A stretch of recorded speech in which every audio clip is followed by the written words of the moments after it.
all hitting the button. We're all hitting that button. We're all hitting that button. We're turning it on. We're going live. It's happening.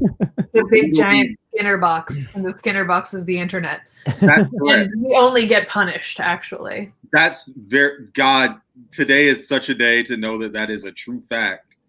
Yeah. Rachel, you haven't touched the box today. No, actually, I spent the morning playing Minecraft with my child, and then I went on a hike. Oh. So I am like blissfully ignorant to whatever terrible things are happening on the internet today. That's good. I mean, really. I know. Like, I was out like having a healthy life and shit. We should all arguably spend less time on the internet, but I won't. You can't make me. And I'm just going to be here posting through it regardless. As one should. Wisely avoiding the pain box. I will eventually post pictures. Yeah. There were many interesting mushrooms. That's cool. Mm-hmm. I respect it. I salute that. I was hoping to find mushrooms when I went on my hike the other day, but I did not. Too dry. So, I don't know if y'all heard, but Trump is very bad. Maybe you've heard this before. It was perfect. I happened to be drinking, so I could spit take and everything. Perhaps you've heard this before from someone, but Donald Trump is very bad. He's a very bad man. He's a bad president, but he's also just generally a bad person. And so whatever Trump likes or says, no matter, even sometimes if it seems reasonable, you should always like the opposite thing of whatever that is, because that's good. That's good praxis. That's a good idea. Trump derangement syndrome is a myth. Yes. It is not possible to be so preoccupied with specifically Donald Trump at all times that you miss out on every other thing happening politically on the planet. Yes, correct. On a related note, I'd just like to remind you guys that I am voting for John Bolton for president in 2020.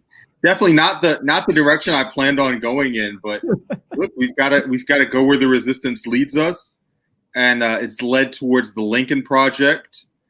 They've been posting some dunks with the kazoo Jurassic Park, and really, I guess that's where my heart is. It's where my spirit is. So Jurassic Park. Yeah, kazoo renditions of the Jurassic Park. Okay. Okay. If you're doing that, you're doing the right thing. So, Bolton 2020. Bolton 2020. The resistance starts here. Okay. So listen, folks. Yes. Donald Trump is bad. That part's not a joke. We've agreed on this before. We've discussed it many times on the show, and it's just done to death. We always come to the same consensus that Donald Trump is bad, and in fact, we even would go so far as to say that like the people who act like there's no room to ever talk about Donald Trump being bad because it's so done to death are in fact like they're patting themselves on the back for a little too much sometimes, right? Like it's okay to talk about Donald Trump being bad. It's okay to talk about the bad things that he's doing. It's okay to be aware of them and to try to like fight against them because some of them are very bad and we should be actively resisting them in some way. There you go. Resistance, right? Our viewership is going down, down, down the more you talk. The problem is I'm sitting here like shrinking, like, no, Kennedy, no, I'm turning into a corn cob. The problem is these fucking people who come out of the woodwork every time Donald Trump says just literally anything, and suddenly everything is a fucking act of resistance, right? Now, today, being in favor of a coup in Venezuela is hashtag the resistance, right? Like, that's what we're fucking seeing, you know, from Joe Biden, from every fucking idiot that's just roaming around Twitter acting like a neolib. I mean, goddamn Marianne Williamson. Marianne, I love you so much of the time. But one of the things that got me to love you in the first place was talking about fucking imperialism. So you're really blowing it with me today. This is where her foreign intervention and imperialism bad crossed up her Trump bad wire. And so she just short-circuited like a robot that just got hit with a fucking logic problem. But sports material, hands off. What do I do now? Resist. It's like a trolley problem. Yeah, exactly. Like suddenly Marianne's standing there with the lever in her hand, and she's like, "Wait, which one do I pull?" But we're like, actually, this side of the track doesn't have anybody on it. So just pull the lever and it'll be good. It's really fucked up, honestly. And the fact that, I mean, like, why won't anyone learn their lesson from fucking Bolivia? Like, everybody was up in arms. Well, Evo Morales is corrupt. He wants an extra term, even though he was supposed to have one. And I think term limits are good, even though I don't enforce term limits on all kinds of American offices and don't give a shit. I think term limits are really good and very important, and we have to do something about this. That was every fucking lib talking about Evo Morales, you know, when they're throwing him out of office. And now it's like, there's a dictator ruling Bolivia and destroying the country, and there's fucking crickets. And it's like, and now here we are looking at Venezuela, and everybody's just talking the same idiot talk that got Bolivia to where it is. Have you learned nothing? Does Joe Biden understand nothing about foreign policy? Do fucking neo-lib pundits all over Twitter today understand nothing about foreign policy? Well, I've said this before, and I'm sure I'll say it again many more times. But a lot of this just boils down to this weird sort of like sports mentality that people have about like politics generally, you know, and it's not like everybody, like there's a lot of people for whom politics is like immediate lived experience, right? But for like the specific class of person who's just hyper focused on how bad Trump is, it's like strictly hypothetical to them, you know. It's just about winning and losing and like having like bragging rights more than actually meaningfully impacting people's lives. And so in that capacity, like they're not going to do their homework on Venezuela. They're not going to like see like whether it's perhaps the United States' fault that Venezuela was, you know, struggling in the first place. They're just going to immediately decide like, fuck it, Trump doesn't like it, he's on the other team, so I'm going to just reflexively, clanishly go with my Democrat self, and like it must be bad. And it fundamentally undermines the quality of discourse around politics, but it's sort of the reality we're living in. It turns out if you're going to make every subject this binary and stupid, that you're going to have a bad time with politics eventually, because Venezuela is not a binary, it's either completely good or completely bad subject, which a lot of people kind of struggle to engage with politically. And similarly, Trump, if he's taking a side on an issue where there are only kind of two sides to be taken realistically, whatever that issue is, that doesn't mean that the other side is automatically good. That's just looking at it as, again, like this yes-no equation of like, you know, like if Trump said tomorrow, you know, ranked choice voting might have some benefits, would all the fucking libs, I mean, they would all be on Twitter saying ranked choice voting is bad. If Trump tomorrow was like, democracy is the greatest thing that ever happened, I feel like fucking Neera Tanden would be on Twitter tomorrow like, we have to end democracy. Like, people get so like deranged about this shit, they can't even see the steps that are getting us to these things that they're so upset about, because they're looking at it as such like an insular one part, that's it kind of issue. It's very binary, right? Yeah. I agree. Like I said, they can't even see the steps. It's like that you look at like the issues that they're upset about, and like people will say things like, well, we don't need more populism to solve blank, or we don't need more democracy to solve blank. That's what quote unquote got us here. And like, it's just not based on like the reality of how these systems are like creating these things that you're so upset about. Like, and like, it's just stupid to think that like somehow we're going to like keep ignoring people and like that's going to fix everything that Trump is doing. I mean, Donald Trump is very buddy with dictators around the world who are also bad guys. I mean, if we were to make a list of Bolsonaro and Duterte and Putin, I think we would all pretty much classify them and do a poll and be like, bad, all seem bad. All bad. So I do understand that impulse to say, well, here's Donald Trump buddying up to an authoritarian who ducked his election for whatever you want to say. But yeah, definitely not the way to go. I was kind of baffled by the amount of pro-coup discussion. All of it comes from Bolton. Bolton's the one in the news. Bolton's making the claim. The Bad Boys Club, that is actually the original name of the BBC.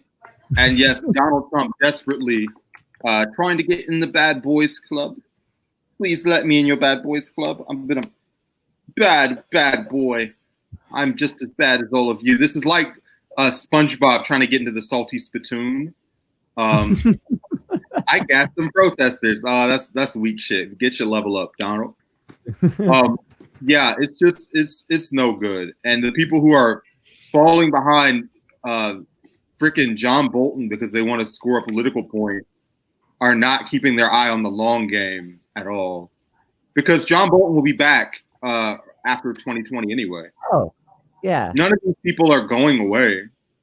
The only person who risks being discredited by any of this is Donald Trump himself. The rest of the machine is going to keep on rolling, and we'll be sitting here like we tried to tell y'all. But whatever.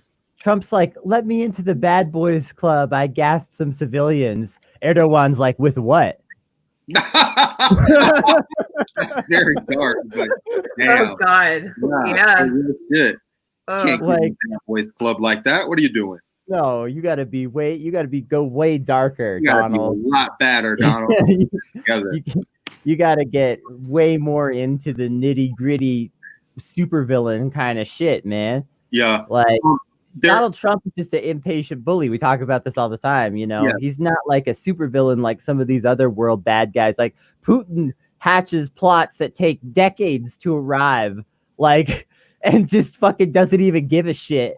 You know, like Donald Trump, like, can't hatch a plot that takes 3 days to complete. Like, it needs to, like, we got to drone strike Soleimani today. We can't be waiting for next week. Yeah, Morisaki, he definitely will not be in the White House no matter who wins. It's just he will be on Meet the Press. He'll be on 60 Minutes. He'll just be wherever the media is. And he'll be an advisor to some goon. Like, it's gonna be Comey all over again, honestly. I think they're really going to just completely like wash his record clean because it's like he joined the correct side, so he must be a good guy now. And it's like they're gonna completely ignore just the atrocities he's responsible for and completely whitewash it. That treatment, right? Say what? I would say how many Bush admins got that treatment, right? How about Bush himself? Like, I don't think that Biden will appoint Bolton to the White House. I don't think even Biden would go that far, but I bet somebody floats it as an idea. Somebody will be like, did we? I don't know. You said that and my guts like dropped because now it's gonna happen, and it's because you said this. No, Biden's gonna be like, look, we gotta take things back to normal. You know, John Bolton was perfectly level-headed. Pain in the ass during this Iran negotiation that was Obama's signature thing. So just for that, I have to assume that Biden's memory will be long enough to be like, oh, I remember that guy. I don't know. Does his memory work that way anymore? I don't know. But I gotta hope that he's like, wait, this guy fucked with me throughout all of 2012 to 2016. Leave him out of this. I mean, Kamala Harris literally tried to nuke Biden's presidential run, and now she might be Veep. I don't think he cares. I think power attracts power, and that, like, these people forgive each other really easy. I talk about this kind of thing a lot, you know, like the solidarity of the ruling class. We got to be more like that. Us leftists will take years to forgive each other. The ruling powers will forgive each other in 3 months if there's power or money on the table. Like 3 months ago, like fucking I guess it's more like 6 months now in the debates, Kamala Harris and Joe Biden were literally at each other's throats at every debate. And now they asked Kamala Harris about this, and she was like, oh, that's just... She started laughing. she started cracking up. It's like, it's a debate. It's a debate. What am I supposed to do? And that's how those people feel. That's how, like, Right. we think of it as something different because this shit matters to us. This shit is not a joke to us, the shit that they're talking about, but it is to them. Yeah. Well, that's because at the end of the day, like, their only real consideration is their material comfort. Like, they don't give a fuck about the politics outside of that. Like, they have all the power in the world. They don't need to.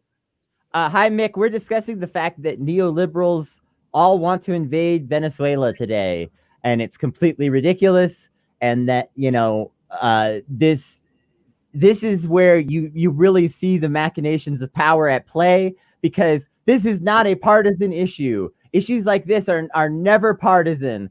The money flows into both parties, and both parties agree, we're going to war, and they fucking do it. And then later, Joe Biden says, wow, I really wish I hadn't voted for the Iraq war. Like, you're full of it. You didn't give a shit. You don't give a shit now, except that you want to seem woke.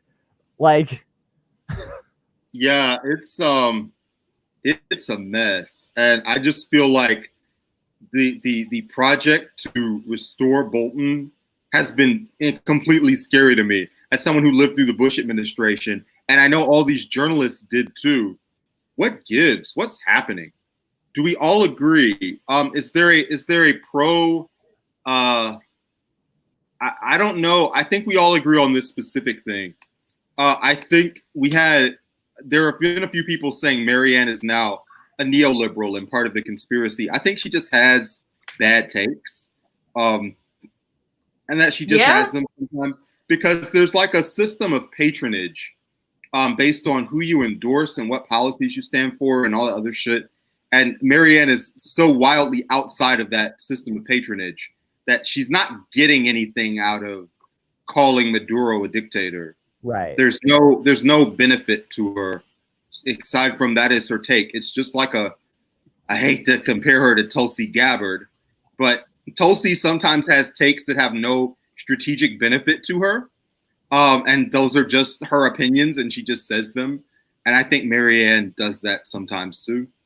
And I think that was the situation. I will agree with specifically the thought that, like, if we were to investigate, and we can, and if you do, you'll find exactly what I'm saying. If we were to investigate people like John Bolton, he has material ties to the outcome of what happens in Venezuela. Marianne Williamson does not. Her self-help books will not sell more or less. Well, I don't know. If we have World War III breaking out, some people might need some. Well, if it's all the way to World War III, but let's be real. I mean, that's not going to happen with Venezuela. No one's coming to help them. If America rolls in and just decides to be a fucking big dick assholes, Russia postures like they might get involved, but they won't. They never do. This is the game they always play every time. Russia always, anytime we want to start a new conflict, Russia's like, are you sure you want to do that? What if we did something about it? And we're like, what if you did? And then they're like, okay. Well, and like the truth is, like, they don't need our land, you know? They don't need our debt. They don't need like the cost of the American people. Like, and for them to even try to absorb the United States, like, hypothetically, if World War III broke out, we were directly at war with Russia, right? Like, we'd be in a fucking stalemate anyway. So there's no point. Like, we've reached the point where even when we do wars, it's like either one side is already going to win because they have advanced technology that the other one doesn't, or you're in a fucking stalemate and you just sort of keep beating on each other until the people kick you out of office or literally physically drag you out of it, as the case may have to be if Russia, you know, actually went for that. Mick, I think we're exaggerating a little bit, but we are talking about, I guess, some sort of escalation over Venezuela. It'd probably be more like a very small proxy war than an actual World War III. Like, Russia might send some guys and America might send some guys, but they won't be wearing the right uniforms and our guys will be uniformed, but then they're fighting these heavily trained guys speaking Russian that no one knows where they came from and aren't wearing any uniform, something along those lines. Yeah, we don't.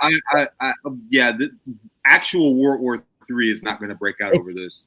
No, I mean, I would say in general, our show has at times been criticized by some people for being like a little bit reluctant to believe in like large scale global conflict breaking out in the same way that it has in the past.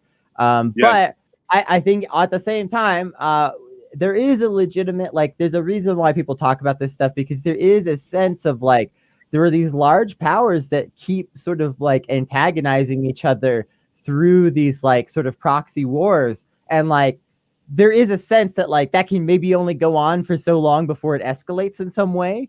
And like, I don't blame anyone for being a little concerned right now to like think about these things and be like, could this escalate? Like, I think that's why this, like, people, including ourselves, kind of use this terminology, and why it's on a lot of people's minds is because like, shit, like, we know that they're doing these like really unsustainable like global policy things and playing these like really fucked up games with each other, and like, that shit's not good. It's, you know, and like, you know, I mean, it's like we were talking about India and China last week, right? And like the tensions on the border there, and just the fact that like things probably aren't going to pop off. You know, we were like, they're probably not going to pop off today in regards to like that little border skirmish that they had. But it's like every time things like that happen again, like, these are not sustainable situations. You can't just have like long continuous periods of minor warfare that lead nowhere. Something worse is going to happen eventually.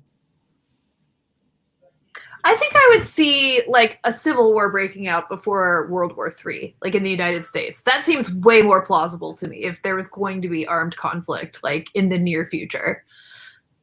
I don't want to give doomer fantasies about the future status of the world, but a second civil war with our current political situation would be much weirder than any civil war in the history of the world. Yeah, it really would. But I mean, we're also already hearing about, like, in Atlanta, people just pulling up to protests and shooting at people. Yeah, like, this happened like 2 days ago. Yeah, 2 days ago. And actually, this is like news worth mentioning. The police on the ground were literally instructed to just let the guy get away. They were told they were not going to be doing any proactive policing. I don't know what the fuck that means. It does not mean stopping the guy who pulled up with a car, shot a bunch of like bullets at people, shot one person, and then drove off. And I believe he hit somebody on the way out. Like, yeah, he hit somebody in the leg. Yeah, I think and just like, I'm just gonna say, I think it's a Biden guy. I'm just gonna put it out. He's a Biden guy. He just said, look, we can break all this up. We hit him in the leg and it's fine. All right. You know, maybe that was the goal all along, was to just kneecap people, right? Yeah. But yeah, I mean, like, the cops are doing nothing about it. Shooting is happening. People are starting to actually police protests for themselves, bringing guns to protests for themselves. And I'll be honest, like, I understand the motivation there. Like, for them, they really perceive that if they don't also have guns, people will just start shooting them like fish in a barrel. And I'm not sure I can tell them that's not true. That is true. Come to look at a history book and look at the history of protests that are prolonged. And also the history of the labor movement, right? Like, they will absolutely shoot us down to force us to go back to work. That's in their nature. Yeah, there will be wildcat mass murderers. Like, I mean, there already have been, to be fair. That's just like the background of the United States right now. I mean, yeah, Google the Pinkertons, but also just like Google anti-war demonstration in Japan and look at how they teamed up with the Yakuza. And they were like, hey, Yakuza, here's some money. Go give some extra legal beatings to these people and we'll look the other way. Like, that's 101. Like, that, if you don't know that, then you need to go back and read books. Like, that's not even like a controversial statement. I'm gonna reiterate, you know, what's been going on here with the police literally calling the white militias friendlies on the radio, and like this shit. They're not just letting this shit happen. I'm just gonna say it. They are literally conspiring to make this shit happen, folks. Yeah, like, I think they really are. How much more of this has to happen before I'm allowed to say that and not sound crazy? I don't know, but fuck it, I'm saying it.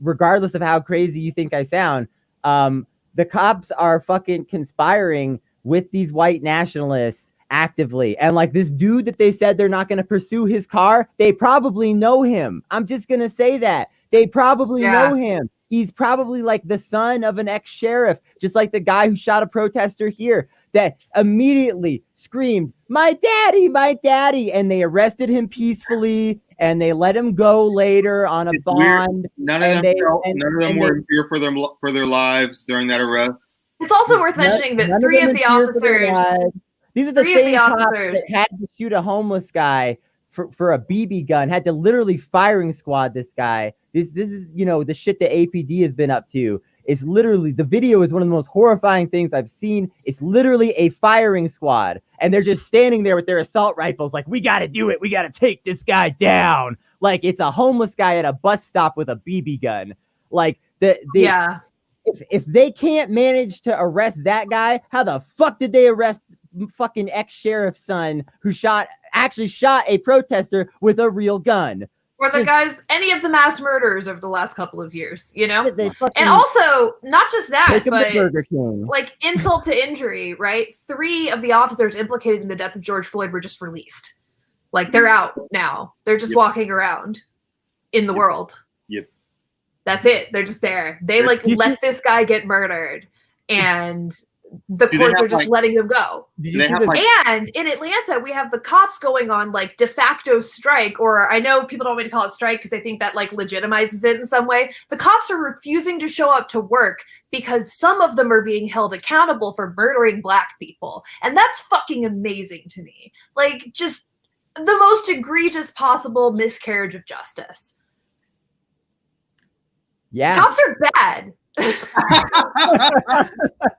Cops are bad. And we should abolish them. And I've been saying that for a minute, and I think it seems appropriate to mention again, cops are bad.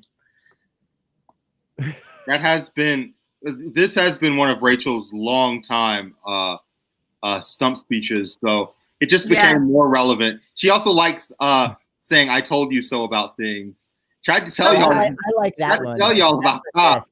Look, people don't listen to me, and they should. I told you. Listen, I don't enjoy saying "I told you so" when it comes to shit like this. Like, no, I agree. Actually, it comes from this place of deep frustration and like. Well, I think if you're on the left, you're used to saying stuff and not being listened to, and then bad stuff happening, and then you're like. Somebody asked me once. Does it ever feel good to like make so many political predictions that get proven right? And I was like, no, they're all really bad predictions. Like, bad things, and I'm telling you they're gonna happen because I'm trying to fucking stop them from happening. When they come true, it's like, great, that's another fucking failure I'm gonna chalk up, for the left. Like the most monkey's paw kind of situation. We tried to tell you guys fucking, how far back does this shit go? Like, I mean, like at the very least, you have to say that like Ferguson, like the Ferguson protests, like shit was we learned nothing before that, but like the Ferguson protests were big. We tried to really get out there in the streets and let people know what was happening and tell y'all, hey, we got problems here. And like, this just going to get worse. And everybody was like, no, it's not. It's fine. And like, here we are. It's like, just stop standing for Kennedy. It's pathetic. Have some dignity. Honestly, I get it though. Like, stand for me nonstop. It's such a Pyrrhic victory. Second of all, it makes Brandon upset. So, are each of you involved in a political party? No. I'm involved in political organizing. So like DSA is not a party, but Brandon and I are both very involved in that. Yeah. I agree. Our state Democratic Party, first of all, you can't really register as a member. I suppose you could join and do stuff, but our state party is not great. So yeah. I know, Rich, you have some friends that are trying very hard over there. I'm just saying. No, I mean, we have friends of the show who are trying very, very hard. Like, yeah. I know that face was not in support of the DNC. They've done a terrible job, like everywhere, including here. Like, and the fact that the DNC like poured the most race ever into Jon Ossoff's campaign is just unbelievable. Like, they make the worst decisions. Bernie Sanders didn't campaign here. Like, just. they either completely ignore us or they just sort of slap in whoever wants to do it, and then they lose anyway, or they're incompetent or whatever. It's never good. I've never been like, wow, DNC, thanks. Except for, I take it back. There's one thing. I know Michelle Henson. She's been a representative in the General Assembly for a really, really long time. And she set up a program that's specifically just like mobile farmers markets. And that one's kind of cool. That's okay. I'm happy with that one. But that's about it. That's like the only thing that I can think of that they've done right ever. Yeah. Basically, my personal status right now is just like, I was like last year and at the beginning of this year trying to get more involved with like the Democratic Party and like trying to like possibly reform it. Not only did like the federal Democratic Party proved itself to be highly untrustworthy, but my state Democratic Party proved itself to be highly untrustworthy in this election cycle by basically like doing everything they could to shut out progressives and basically like ensure that certain political dynasties are just allowed to like do whatever they want, and that like we can't have real change come to any of these seats. It's just got to be somebody else who's been waiting for the big boy chair patiently, their name on a list. Like, I'm next. It says me here. I get to be senator. Mom said so. Nick, progressive. Democrats who like half measures but want to push in the general direction of the left. Democrats that are more left-wing than Hillary Clinton broadly describe themselves as progressive. It's not a really useful term the last couple of years because now literally every member of the Democratic Party calls himself a progressive. Yeah. Although literally everyone, can I just say for the record, literally everyone should call themselves a progressive. I've never understood openly stating that you're anti-progress as a political philosophy. But that's what conservatism is. Like, they don't want things to change. They want things to stay exactly the same forever. So we don't. That's why we have a podcast. What in U.S. politics do we agree with? Boy, there's not many people in U.S. politics that we agree with. A lot of the people on our podcast are people we agree with. I would say, first of all, I don't necessarily 100% agree with anyone. I don't 100% agree with the fellow hosts of this show, right? Like, I certainly don't 100% agree with any sitting politician or anyone running for office currently. But in terms of just a couple of sitting politicians that I can at least not feel sick every time I see their fucking name in a headline, Ilhan Omar, Lee Carter, Rashida Tlaib, Kashama Sawant. Like, is Bernie still on your list? No. I would say I 50-50 feel sick when I see Bernie in a headline. Yeah, I have this like really awesome shirt with like Bernie written on it, like scrawled out on it in the same sort of typeface that the Atlanta baseball team uses. And I'm not saying it because it's fucking racist. And then it has like a little rose under it. It's this like really cute shirt design that I love so much. And now every time I see it, I'm just like, and I'm like, do I just send it to Goodwill? Like, what do I do with this? Do I burn it like a flag? Like, what is the left utopia? I don't know. You tell me.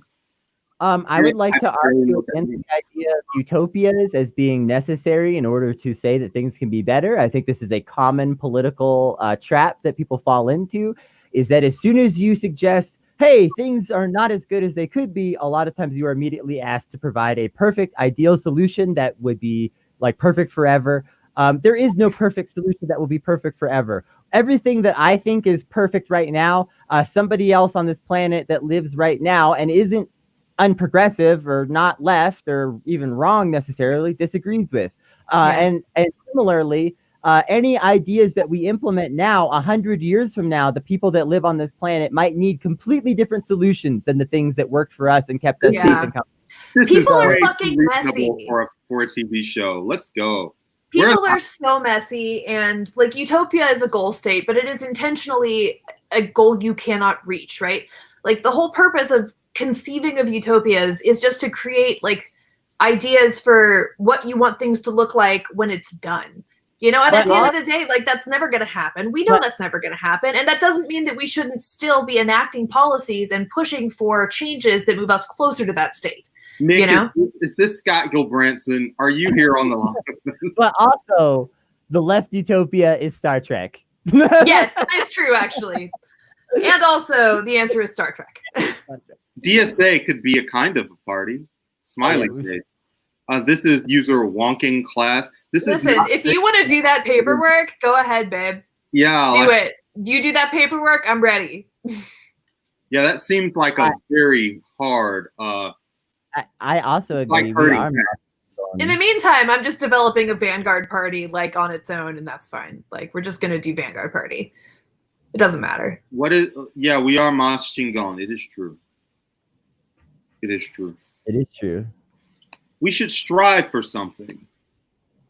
Yeah, right now, that's exactly the point that like I'm basically trying to make in terms of like there's so many ways that we could improve things, and there's a lot of people who have this political attitude, whether they're conservative and they say we can't improve things, or they're neoliberal and they say well, we need enough political capital or whatever. Like, no, I will always be in the like boat of like, we don't need to have perfect solutions. We can make things better every day, period. Yeah, it's hard to say we're trying to be utopian, especially because a lot of examples of the things that we want to do already exist elsewhere in the world, where they don't have the same connection to business interests. And all countries have bad political systems. I mean, whenever you hear somebody say, well, we just need a third party, I'm like, look over to this country. They've got 5 parties. It still sucks.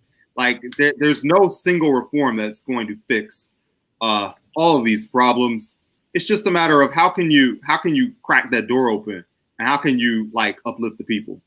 Give me an example, please, Brandon. An example like Brexit happened, and you guys have 5 parties in England. So I don't know if the people were well represented by Brexit or well represented by British elections, because there's a massive media apparatus. There's party consolidation. There's lots of factors that go on besides like what are the individual rules that govern how we elect people and count votes. Right. There's cultural shit. There's racism. There's just tons of things going on. There's the machinations of capital. The people spoke. Highly propagandized. I love those two quotes together. I'm going to just put this out there, fam. This is propaganda too. We are also doing propaganda. There is absolutely no reason to believe that anything with a spin like we have is not intentionally propaganda. We want the left to seem cool and smart and like we have the right ideas. And when I put literally propaganda on pictures of my ass, that's on purpose. That's why we're doing this. So like, let it not like be thought that we are not also propagandists. I will say this any chance I get. I am a believer in biased media. Fuck the entire idea of unbiased media. I don't know what y'all mean. Declare your biases. We're here to present the world exactly as we see it, and that is through a left-wing lens, and we will never apologize. I don't know what they mean. I just come out here, I read the Wall Street Journal, I read the New York Times, I synthesize the 2 views, and I come out here and I feel like I've got it all together. I tell y'all what's up, and it's just the truth, quote unquote. Propaganda. This guy saying give it 10 years. What is this? What is this? What are we giving 10 years? I have a child. Fuck you. Well, there's that. I'm probably older than do you have a look good? Like super good. Yeah, like just because I'm hot, you assume I'm like too young to have an informed opinion? Wait, do you have a couple of kids? No, I didn't have a second child after my first one because I had my first one during the Obama administration and then Trump got elected. And I didn't really want to have a second child under those circumstances. I feel like if my opinions change, it will only be going to the left, my dude. That has been a very consistent trajectory. Yeah, I want to address this. My opinions will change. They will be to the left in a few years of whatever my opinions are now. And I can promise you that because I've been moving left since I was a teenager. And since I was a teenager, people like you have come along and said, when eventually you'll grow out of it, you'll feel differently. Eventually you'll have the money. Newsflash, millennials are never going to have the fucking money. It's not going to happen. We're not going to get the money that's going to turn us into conservatives. Yes, that's what happened to you. That happened to you because you got lucky. I'm never going to be a conservative. I'm far to the left of where I was as a teenager. I'm going to keep moving left every year for the rest of my life, as far as I can tell, because that has been the trend for around the last 20 years. Yeah. I don't know. Anybody's opinions might change over time in any direction, just depending on how their life goes. I don't know whether that should preclude them from making an analysis of what their opinions are now and talking about it. I mean, Mick, your opinions might change in 10 years. Maybe you'll be on this show in 10 years instead of the other way around. And if you are, I will be smugly telling you how right I was. It's true. I love that you point that out, because there is a constant assumption with this whole thing that there is an inevitable slide into conservatism that we're just all sort of supposed to experience. And it's so condescending. Your opinions change in either direction. A lot of my friends that a few years ago were like, abolish the police, that's crazy talk, are right now in the streets saying abolish the police, it's not crazy talk. I think I've talked to y'all privately. I have a friend who was a intense Bernie supporter like 4 years ago, and was a black dude, and was like, Mayor Pete, not that bad. I think he's getting a bad rap. You guys remember we had these conversations. And then later on he was like, well, I'm down to vote blue no matter who. And it's like, oh, okay, buddy. Cool. Yeah, but then when the Biden thing came through, it's like, I wasn't expecting freaking Biden. That's too much. But yeah, people's politics just change based on what they're doing and what their life choices are, and what they read and who they interact with and a lot of stuff. So I would say, instead of trying to predict where you'll be and moderate your viewpoint so that you don't feel bad about being wrong to your 10 years in the future self, learn what you can now in the moment, because literally every human being alive is doing that, and share what you know, because literally every human being alive is doing that as well. There's no point where we say, well, this person has fully developed their politics, unless they're in a business where their business depends on those politics, and you can get like sucked into that world. But if your views change, okay. So what? I think it's just a bad faith argument that people make, and there's all of these implications to it, right? Like, you haven't really thought about it yet, or you just don't have enough life experience or whatever. And it's just this inherently condescending ad hominem argument that basically says your opinions aren't valid because you're not old enough yet. But the people who say that are people who had fundamentally different material conditions when they were growing up. And the trajectory of their life and their cohort is fundamentally informed by the fact that at some point the system actually started working for them. And that's not going to happen for us because it just collapsed a second time in our adult lives. Like, it collapsed in 2008, it's collapsing again now. There is record unemployment. The idea that we're ever going to have enough of the resources that we might feel like guarding them is ridiculous. Like, that is just not something that's going to happen for this generation at all. So stop telling us we're going to feel better about it later, because we won't. We're still going to be broke in 20 years. Also, I'm poor, queer, and disabled, so there was never a chance for me without structural reform. Right. And that's what I'm saying. Like, it's just this idea that it only comes from a lack of experience and success somehow. It's like, fuck out of here. That's not real. Like, things are really fucking bad, and that's just objectively true. We're going to have to wrap this up because we have another... cutting a promo. Long damn day of recording stuff for our episode 100 celebration. If y'all aren't hyped for the episode 100 celebration yet, you should be, because we have so many cool people coming on. We're doing 100 episodes of the podcast,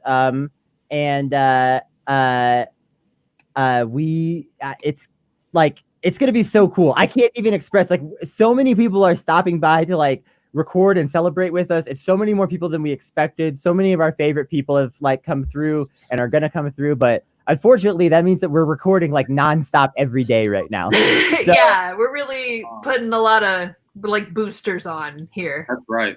We will cut you a new one, Mick. We're always, we debate with the people that come on our show and leave comments or whatever, or come on the show. and we love to talk about stuff.